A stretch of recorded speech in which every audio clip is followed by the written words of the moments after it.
What's going on, family? Welcome to another episode of the Seez Monroe Show. I'm your host, and today we're here to talk about the MCU reveals at D23.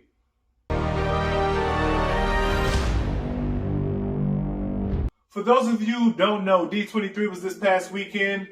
I'm more interested in the Marvel Cinematic Universe, so that's what I was tuned in for. They didn't live stream it for some odd reason, so I had to watch Twitter, and that's just what I had to do this weekend, so it is what it is. But I was more excited about things that we didn't know about. We kind of already knew about Secret Wars. We knew about Black Panther, Quantumania. Although I was still excited about those announcements, it was only one or two real announcements that we knew nothing about. And that was going to be Captain America, New World Order, as well as Werewolf by Night. I'm more excited about Werewolf by Night. Reason being, actually, let me get into a little explanation of the trailer first. So we got a few things in the trailer. We were shown Werewolf by Night, of course. We were shown Man-Thing, which is kind of tricky. Like, people don't know who Man-Thing is. They look at him and they call him Swamp Thing, but actually Swamp Thing is a DC character. That's neither here nor there. But Man-Thing was created first. For those people who don't know, I just wanted to give y'all that because some people have there's been rumors out there that Marvel steals from DC, and I don't think they understand that it's the other way around. We'll get into that at another time. So Man-Thing, his location of origin is the Florida Everglades. And for those who don't know, the Florida Everglades are actually a doorway into the multiverse for those who are granted passage. So a little fun fact for you guys there. Again, we have that. What else would we have in there? So the main thing that I was excited for with Werewolf by Night is the fact that we seen a little showcase of Dracula in the trailer. And all of you who know who Dracula is, y'all know what Dracula comes with. Wesley Snipes! I mean Blade. So if you guys haven't checked that out, go ahead and check out those trailers. It's exciting to see. It's kind of like a Grindhouse trailer. I don't know where they're going with this Werewolf by Night. I just know that I'm going to see Easter eggs that I'm excited about. And that's the most important part for me at this point, because the Disney shows are just not hitting like I want them to hit. So there you go. Next, we're going to get into Quantumania. I am thrilled. Like, Jonathan Majors, I've been waiting for him to be Kang for since it was announced. It's going to be amazing. I believe he's going to do an incredible job. But I am worried about a few things because I remember there was a film that I was really excited about because I'm really into X-Men and Apocalypse. X-Men Apocalypse, I believe it came out 2016, somewhere around there. I was excited about this because I know who Apocalypse is. I know what he's capable of. Like, he was supposed to be one of the first mutants ever, right? And I just remember seeing this film and I almost threw my drink at another patron because that's how mad I was. It was just, how do we fumble the ball this bad? And I'm worried about this. I'm worried about this because let me tell you guys how they connect first and foremost. So Kang goes back in time and he reigns over Egypt. So he's the pharaoh. And one of the people he was reigning over, one of the slaves that he was reigning over was Apocalypse at the time. So people didn't understand my frustration with Apocalypse. Even if you're not going to make him black in the movie, do better than what you did. You literally made him into nothing, and he was literally like one of the weirdest characters I've ever seen on screen. Like, he looked like Ivan Ooze from Power Rangers. It wasn't a great depiction of the character. And I don't want them to drop the ball with Kane that bad. I don't think they will, but that's why I'm holding my excitement back a little bit because I don't want to be let down. Third movie, I think we're going to go into the show, Secret Wars. I'm a little bit confused about this because in Miss Marvel, we're told that the Skrulls were good people, and honestly, reading the Secret Wars comics, it came from a fact that they were not good people, but I thought we were trying to change some things over in the MCU. So again, I'm rolling. Miss Marvel is not one of the best movies out there, but it was entertaining. I thought it was okay, and they did a good job with it. The fact that the Skrulls were made out to be this good group of people, I feel like I was cool with that. Let's keep rolling. And now we're saying that something else is going on. I don't want to read too much into it. I don't want to look into the script or anything like that because I don't want to spoil it for myself. I want to be able to enjoy it as much as you guys. So I'm going to sit back on this one. But I am like confused of what they're trying to do. So hopefully it's good. I want to see it. The trailer for it looks amazing. You guys should go check that out.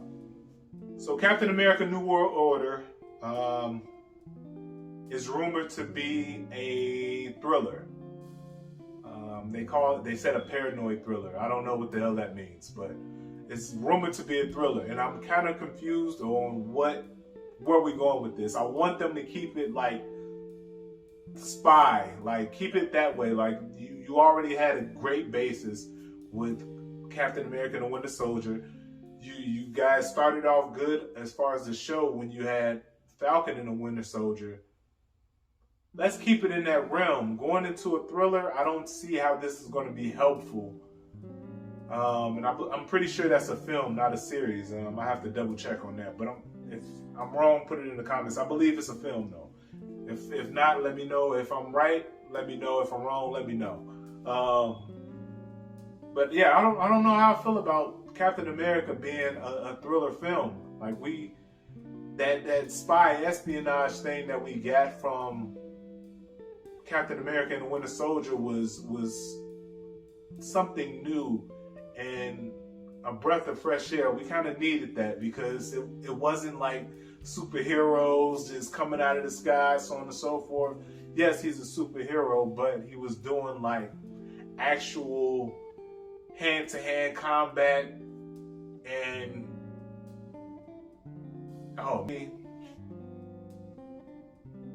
I'm gonna just say spy movie. It was an action. It was more so on Earth, it was more real. Like these are things that actually could be taking effect. Like there could be, like we've seen the things with the KGB, things of that nature. We've seen these spy antics from the CIA and other countries doing certain things to infiltrate the systems. So I want to keep it on that level of things because they did such a great job with it in Captain America and the Winter Soldier, and they did such a good job with fleshing out other details of the Winter Soldier project, as well as Captain America Super Soldier Serum. I couldn't get that out for some odd reason. Now I was overthinking it, but yeah, it's the Captain America Super Soldier Serum. They're fleshing out the details of that, how Captain America wasn't the first person to take this serum. I actually feel like I have that comic somewhere. I'll show it to you guys another time. But again, I want them to stay with that spy espionage. But I like that they're going to other genres. So with this, with Quantumania, I'm hearing that there's going to be a heist going on, and Antman has been those heist movies. So like Marvel is dipping into those different genres. Captain America and the Winter Soldier was that spy espionage type of film. Doctor Strange tries to tilt towards the horror. They're not doing as good of a job as they could be doing with it. The second film, again, I liked the second film. I didn't love it, but it was a good film with better directing and better storyline as far as how we got into the situation, and probably a little bit of a longer runtime to iron out the details. It probably would have been a better film, but Doctor Strange is tilting towards that horror, and I feel like Werewolf by Night is going to be tilting towards that horror as well. Blade, I don't know what they're actually going to be doing with Blade. As long as they keep him in that PG-13 realm, we should be good money. I never looked at Blade movies as horror movies. I never understood the concept of why they were considering those movies horror movies. But I guess if you have vampires and zombie-like creatures, it's considered a horror film. What do you know? But man, that was pretty much all that I took from D23 this year. If you guys have something else, please let me know. If you want to talk about it, put it in the comments. I appreciate y'all for tuning in. Don't forget to like, subscribe, and hit that notification bell. Let me know what you guys think. Are you guys excited for what MCU got coming up next? A lot of these things are getting to the point where I feel like we're trying to push everything to Disney Plus, and that's just not the way. Again, like Secret Wars, I feel like it'll be better as a film. Because what are they going to give us? They're going to give us 30-minute episodes, 8 episodes. You could have made that into a film, and you would have made your money. We would have enjoyed the film. Like, I'm nervous for Marvel as far as that aspect of things. Werewolf by Night, perfect. Put that on Disney Plus, episode by episode. That works. And if you guys are creating like a episode every or a different show every day type deal, like back in the day when Disney had certain shows coming on certain days, then I get it.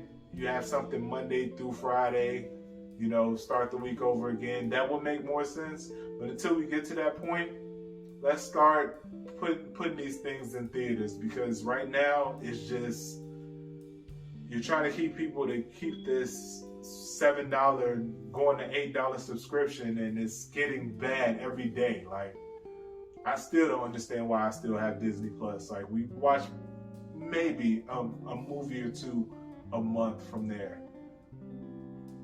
But that's neither here nor there.